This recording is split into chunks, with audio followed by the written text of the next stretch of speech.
Thanks for tuning in. I'm Scott Walter, and today our special guest is Bryan Bernys from the Leadership Institute to discuss how the left maintains control of campus politics. This is the InfluenceWatch podcast.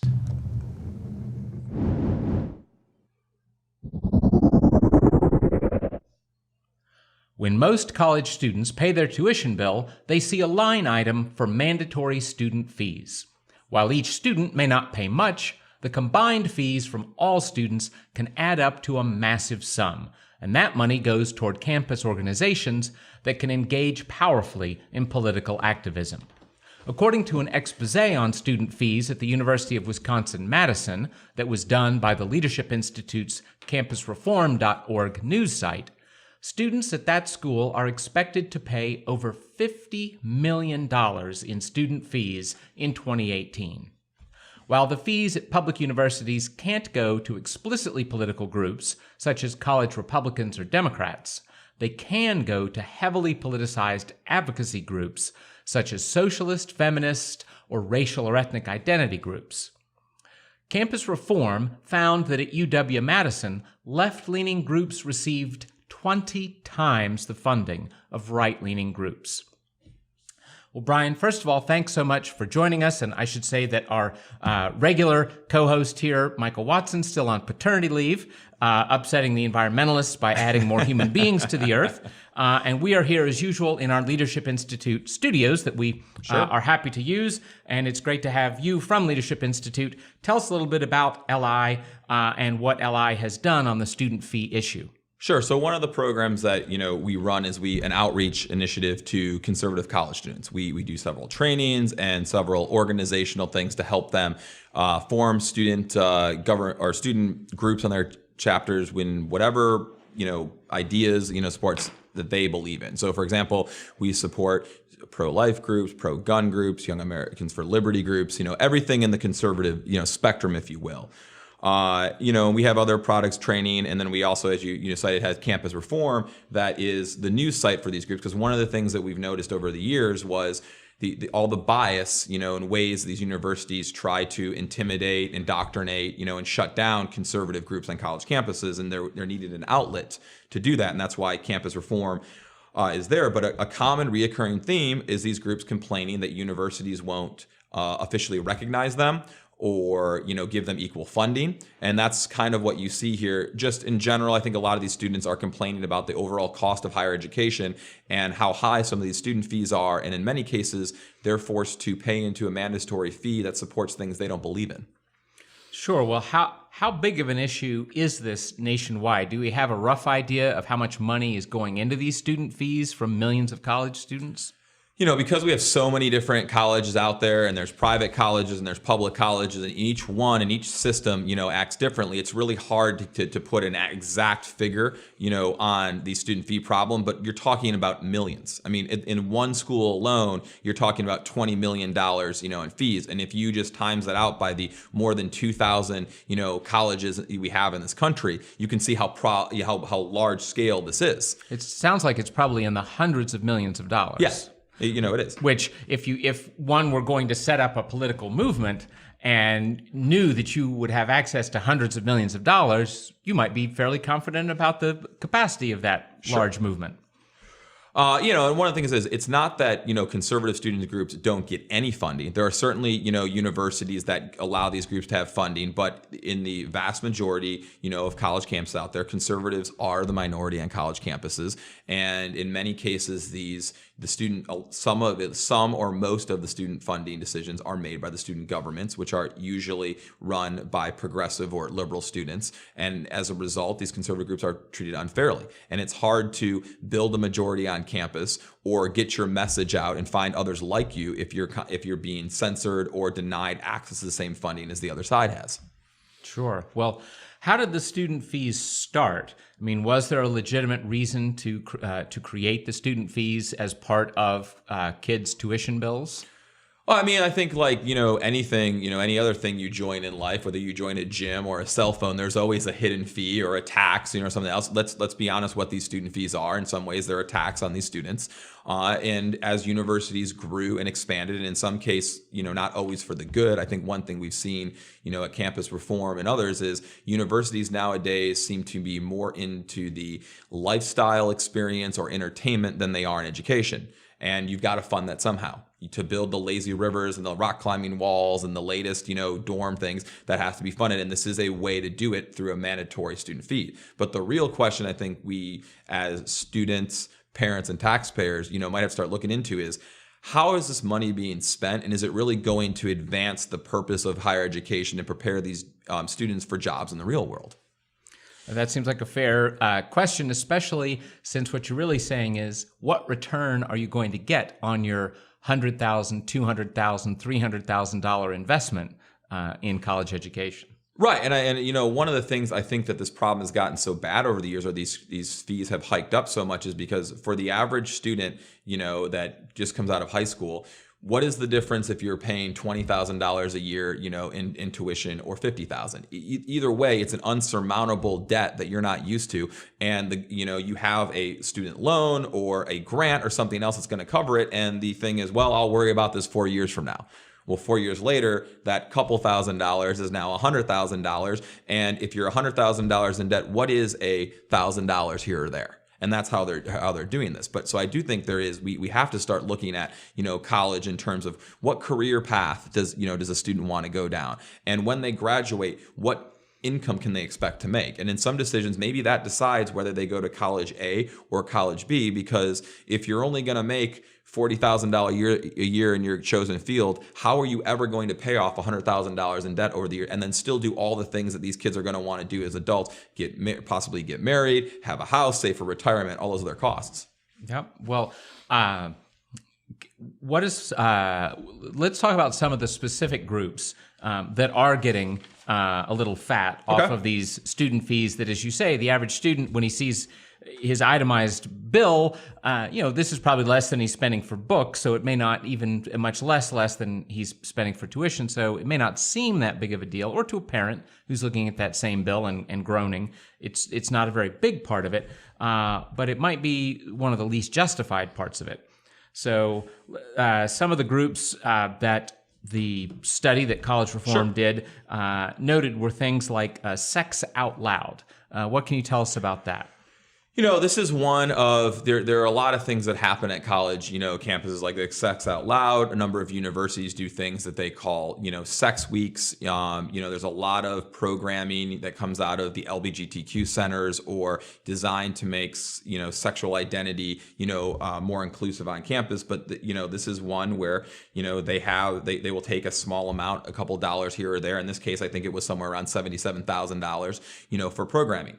And it varies from campus to campus, but some of them have sex toy parties or safe sex practices or bring strippers or other people, to the campus to give their perspective on society, and things like that. But the real question, again, it goes back to is, I'm not sure exactly how a program like this helps prepare, people for the real world. It seems like this is another example of universities now are more into catering to, the students' need, and they're more interested in preparing students for the bedroom than the boardroom.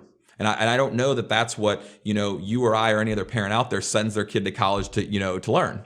Yes, one also wonders, is it really necessary? Does it take a $77,000 subsidy from student fees to get college students to talk about sex? I suspect not. Right. You could probably do that for a little less.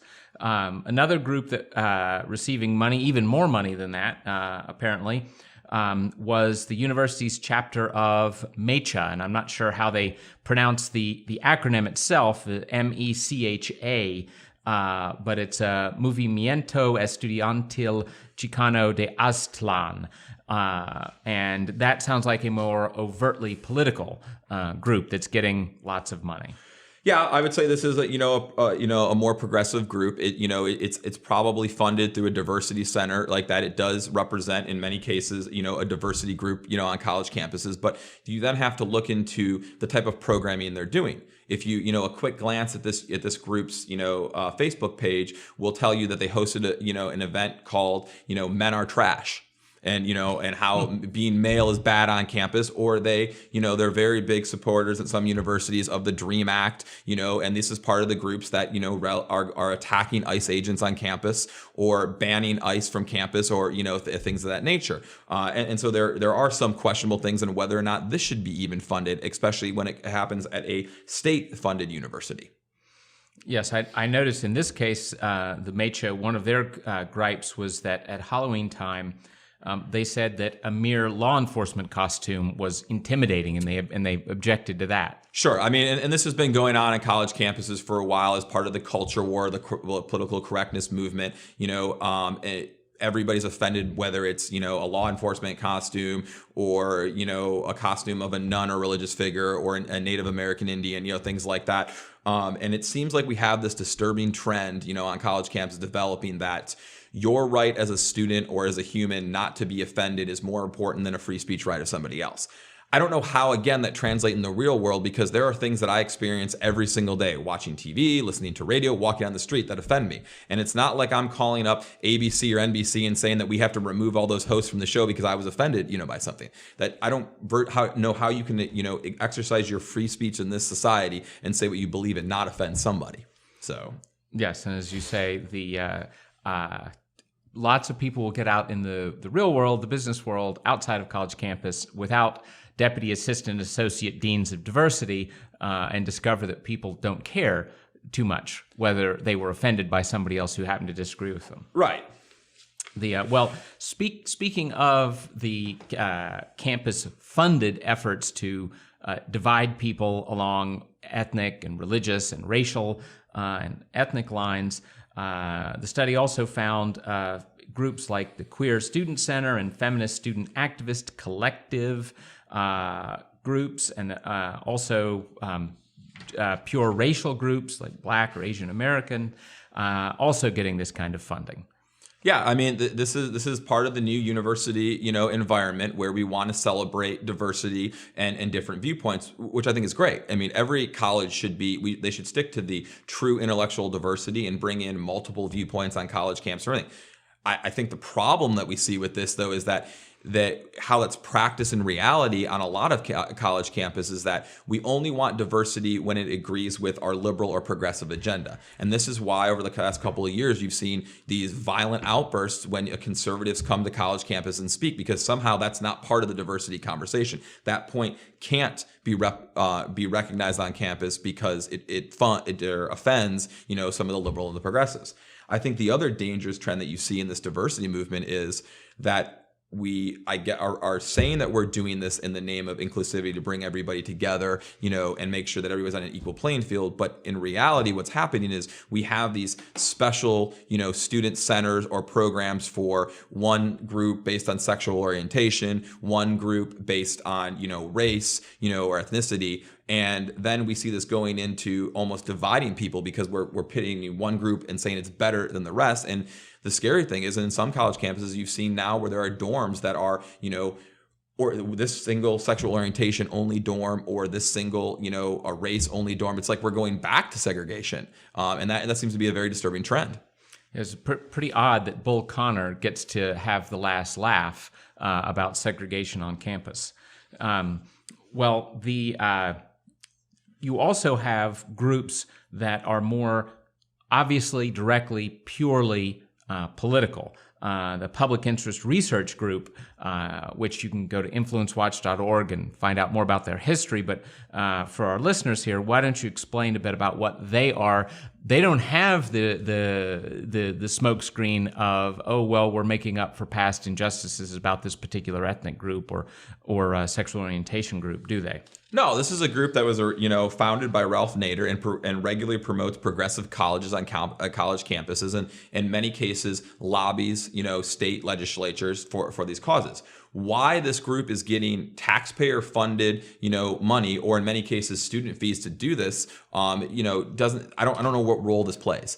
Surely the group, there are other progressive organizations or people out there that will fund it. It doesn't need to be siphoning the money off of, the higher education system. And I think that's one question that we have to ask ourselves is, why do we need all these student fees anyways? I mean, everybody is complaining about the cost of higher education, and rightly so. But there's, in a lot of cases, you're talking about hundreds or thousands of dollars in student fees that we could eliminate if we just went back to, focusing on the books and getting a degree and how to get a job in the real world, rather than all these other entertainment, and societal causes that we're, doing on college campuses. Yes, it definitely seems odd. Although to give Mr. Nader credit for his cunning, I think this was probably one of the original groups designed precisely to exploit the possibility of snagging student fees without anybody noticing. Its history goes a good number of years back, and in a twisted kind of way. At least they were ingenious to think, oh, here's free money, easy free money for us. And we get to both indoctrinate students' thinking, and we get to train activists that we can then use as foot soldiers for our various political causes. There are some conservative groups that receive funding from student fees as well. Is that right? Yeah. Like I said when we began the conversation, it's not fair to say that conservative students don't get any money. But, as the minority, on college campuses, they certainly aren't in as large of numbers. And I don't think it's fair to say on a lot of college campuses, these conservative groups have the same backing from the professors, the administration, that other groups do. So there are groups out there. Many of them get student, funding, and many of the conservative groups that we work with that don't get conservative funding still exist. Maybe they're not officially recognized, by the university, but they still hold their own meetings, they still do their own programming, and they receive, the funding for that from other outside groups. Either they learn to raise their own money from individuals, or they, receive, help and support from groups like the Leadership Institute, Young Americans for Freedom, Young Americans for Liberty, Turning Point USA, a number of these groups, that are active on college campuses. Are there any other groups you want to throw out for our listeners that they should know about? I mean, there are a lot of groups, out there on college campuses that are taking place. I don't know, and I think we want an environment where we want more groups. And, there's no reason why you can't have 12 different, conservative or libertarian-leaning, groups, on a college campus. I think one of the dangerous trends that we see, though, is you have a climate right now where people say that, oh, Turning Point supports or is supportive of President, Donald Trump. Therefore, every Turning Point member and Republican is either a racist, a bigot, or whatever else. And you see these student governments trying to pass initiatives to say they have no right to organize on campus, they have no right to student funding. And then now we're seeing the censorship or suppression of conservative speech on college campuses, which is a dangerous trend that's starting to pop up, around the country that we're regularly tracking on campusreform.org.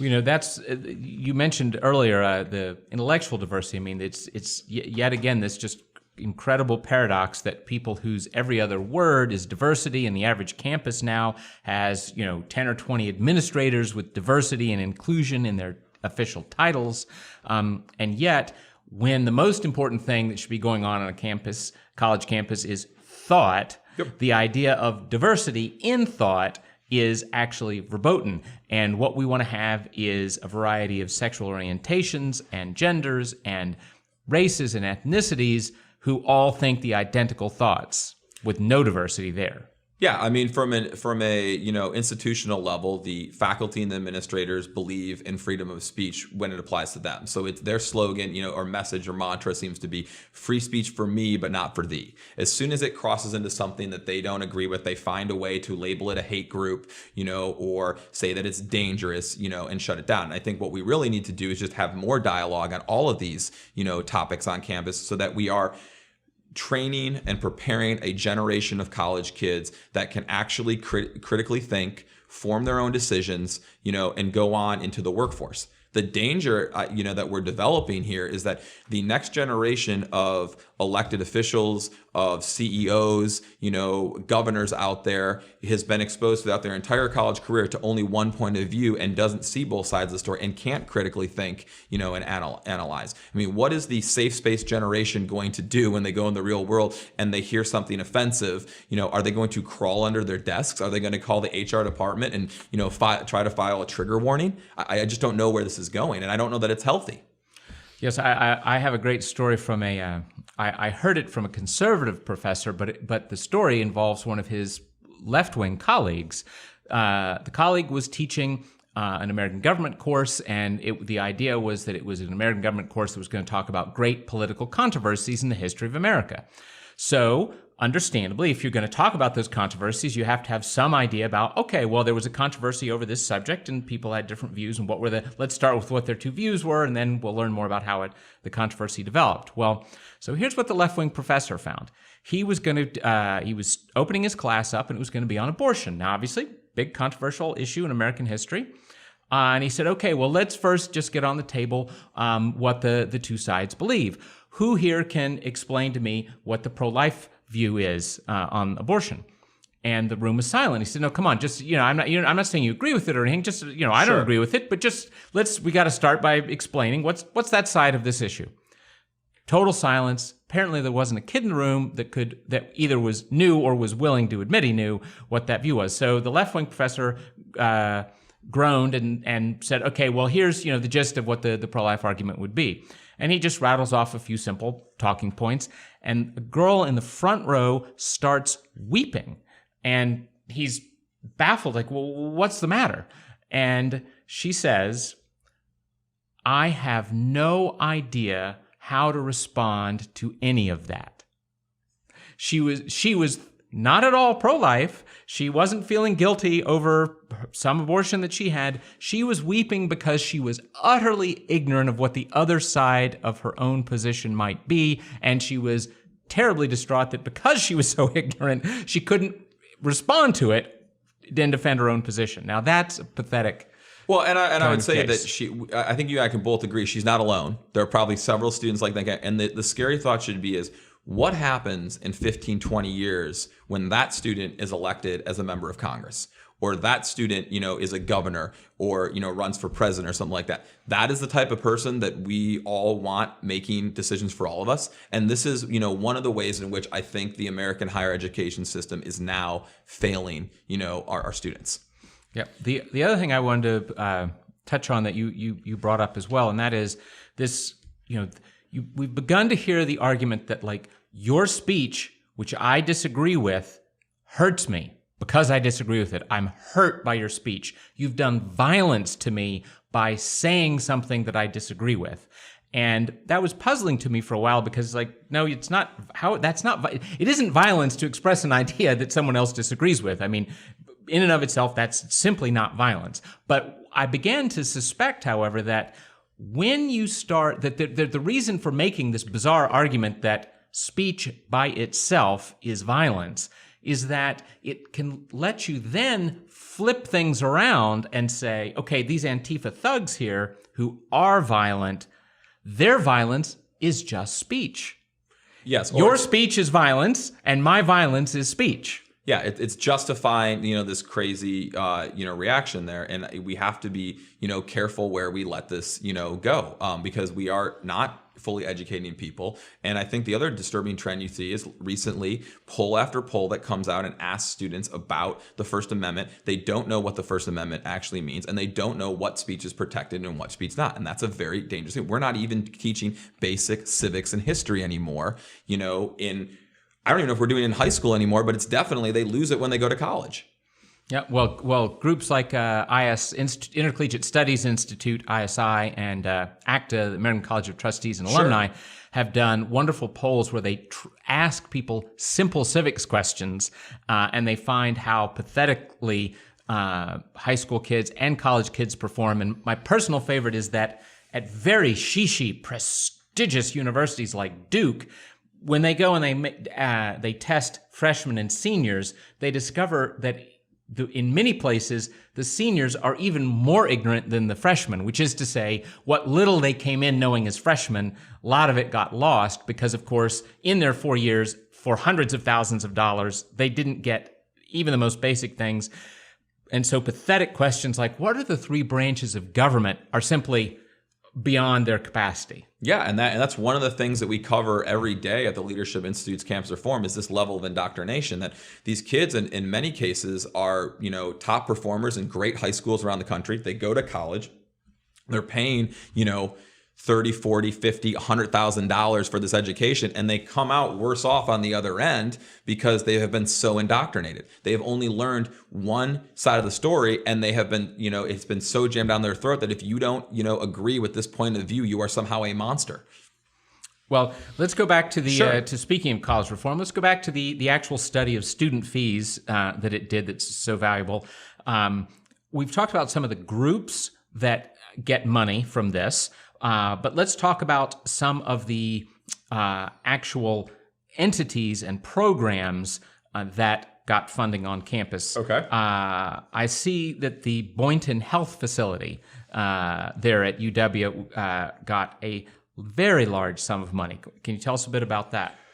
Well, this is one of many ones. Again, they got they charge us for an fee, and when you charge it out by 50,000 students or so, it ends up being millions of dollars. And I think in this one, if I remember correctly, it was the fee would also cover hormone therapy, IUDs, birth control, and everything else. And as you can imagine, at least we hear from conservative students across country all the time that don't agree with a fee like this. They don't necessarily agree based on their personal religious views or otherwise that they should be automatically paying for everybody to have birth control or hormone therapy, or whatever else it is. It's also kind of ironic because under the current climate, a number of these college kids still are on their parents' insurance and don't need this fee anyways, yet we're charging everybody this fee and wrapping it up. I mean, Duke University, I think, had another one in 2003 where they, were funding any students' gender reassignment surgery, and things of that nature. And there are a lot of questions. Is this the university's role to fund this? Sure. Now, at UC Berkeley, campus reform talked about locker rooms, and this could be and it was for gender neutral locker rooms. Now, Correct. We could certainly understand that there could be a place for having some facility like this, but again, when it's easy, free money and other people's money, we don't tend to spend that very carefully, do we? No, and this is like many things I think that you guys covered InfluenceWatch that the government does. I think we're looking at a multi-million-dollar bathroom. Now, I think there's a lot of places where you could install a bathroom for much less. And so this is just kind of how this gets out of control. I guess it's a couple cents here, $1 here by, a few students. But when you add it up, it's a large pot of money. And suddenly they have more money than they know what, to do with. There are other examples, that we covered at, campus reform. For example, the University of New England has a diversity leadership scholarship certificate that if you are a student and you complete 20 hours of programming, they give you this certificate in social justice programming. Now, every student pays into student fees, and they pay for this thing. And as part of the certificate, not only do you have to go to some seminars, but you also have to support the university's other diversity, programs, the LGBTQ, center, a lot of the, other diversity series lecture, series, and the safe space workshops. Now, there are students that are like, this is crazy. One, they don't agree with the social justice movement, in general, or especially the safe space initiatives, but now they're funding it for everybody, and we're somehow giving these people certificates in it. This is just, another way of doing this. Now, I will say, it isn't all bad. There are some students out there that have seen the problem and are trying to rise to the occasion. There is a group of conservative students, like, for example, last, academic year at Rutgers University that read the fine print in the student fees and realized that the daily student newspaper at Rutgers gets majority of their funding from the student fees. There is a $11.25 student fee that every student pays, but this is an opt-in fee. The only way to get out of this fee, you can, and this is what these students try to do, they try to educate the student body on what this fee was and how to get out of it. But the only way to get out of this fee is you have to do it prior to paying your tuition, and you must email the publication in order to receive, a refund. That's a very complicated process. And again, when you're a student and you're getting your financial, your loan, your financial aid check or whatever it is, and you're writing a fee, for, somewhere like $10,000 or more, are you really looking at the details of the $11.25 fee? And more or less, you have to either go in and subtract that amount from the overall check you pay, or email the publication and say, would you please refund, my student fee? And I don't know how many of those emails even got returned, or processed. And that's how this process is now. But let's just take that out. The Rutgers student body is somewhere, into 40, 50,000, students. So you take that $11.25 fee per semester divided by the students, you're talking about over $1 million a year. Over $1 million a year is funding a student paper that in many cases, a lot of students aren't reading. This is crazy. If the paper is successful and needed on campus, there should be a way that they can sell copies or sell sponsorship, or advertising. Right. Or advertising thing. But every student on campus is paying the $11.25 for a paper that I'm sure the majority of them don't read. And this is how we get, to this point. Well, let's step back here and Sure. Look at the bigger question. Should the fees just be eliminated completely? What do you think is the best way for them to be handled? I mean, this has always confused me because I certainly understand that there are certain things that the student body needs. Buildings, salaries, things like that. But I thought that's what you were paying when you set a tuition price. I thought your tuition was paying for the facilities on campus to pay the teachers, and everything else. What these fees have become, though, in many cases, is backdoor ways for universities to raise more money. So you've seen over the years, state legislatures that have an influence on the cost of tuition, or governors say, that's it, we're going to try to solve this problem, we're going to freeze tuition. That's great. They freeze tuition, but what the university doesn't stop spending. So what they do is just enact these fees, on the backside. So yeah, in many cases, I think we should eliminate these because remember what these are going. These are funding a bunch of things that might not be needed on campus or can be solved by the free market. They're funding, for example, the student gym, on campus that I'm sure not every student uses. And in some cases, these gym fees are mandatory $50 a semester fees. If there is that much of a need for a gym on campus, I'm sure that Gold's Gym or Planet Fitness would have no problem building a gym right off site and students can join it, as they need. And that's a free market solution. And that gym probably will have better equipment and be kept more up to date with the latest fitness technology because they want to stay in business. Some of the other fees we saw in the studies that we did were, I think there was the Bulldog taxi at one of them. A taxi service that cut the rate in half for students to come home from the bar at the end of the night, to 50%. Most students didn't even know it existed. They're funding this fee and didn't use it. And I don't understand the need for this taxi system because it seems to me that Uber or Lyft have solved this problem. There's an economic and easy way to get home from the bar, afterwards, and the free market again has solved this problem. And so I think that's what we need to look for is there's a lot of, like many things in government, wasted spending here. And yes, I think it's great that we allow the First Amendment and freedom of association to flourish on college campus. And students should really be able to start just about any group they want. But if the group is needed on campus and there's enough demand for it, then these students can meet and use the facilities together or raise money privately or seek from private charities and nonprofits and their donations the money needed to bring speakers to campus, and things like that. I don't know that the student body or these students has to subsidize this. I think if you ask most college students out there, hey, would you like a couple of these speakers to come to campus or fund all these groups, or would you rather save $1,000 or more a year on your tuition? I think the majority of them would say they'd rather save the money. Yep. If I'm a student on campus, are there things that I should be trying to do? One easy thing, it seems obvious to me, is that I should be demanding complete transparency about where the monies are going, because we all know from our college years, little cliques often will take over student government, and then they help they shovel the money to their pals. That may help to explain the huge disparities in what different groups are getting. And if that were completely transparent, people would be able to protest if it was outrageous, and probably the transparency would even deter some of the favoritism that's going on now. Yeah, I think transparency is always a good thing, and this, and I would encourage all students, and this is one of the things that we try to support through Leadership of Campus Reform, is students will often say, look at the devil in the details, looking at what their student government's spending money on, or they are a part of student government and they have a problem, and they'll send us a tip or they'll want to write the story up, which is great. And I have one example of that is we got a tip, earlier this year from students at the The SUNY Albany, in New York, chapter, their student government spent $5,000 to send 6 members of the student government to a diversity conference in New Orleans during Mardi Gras. Now, the great thing about this and what made so many students on campus, mad is there also was the same conference. There was a meeting coming up in New York that they could have gone that wouldn't have involved all the plane flights, everything else. But when it got more disturbing and these students demanded some transparency and looked into what this $5,000 trip cost for this, they noticed, that was not, there's just $5,000, I think, in spending in like hotel and taxi cab fees.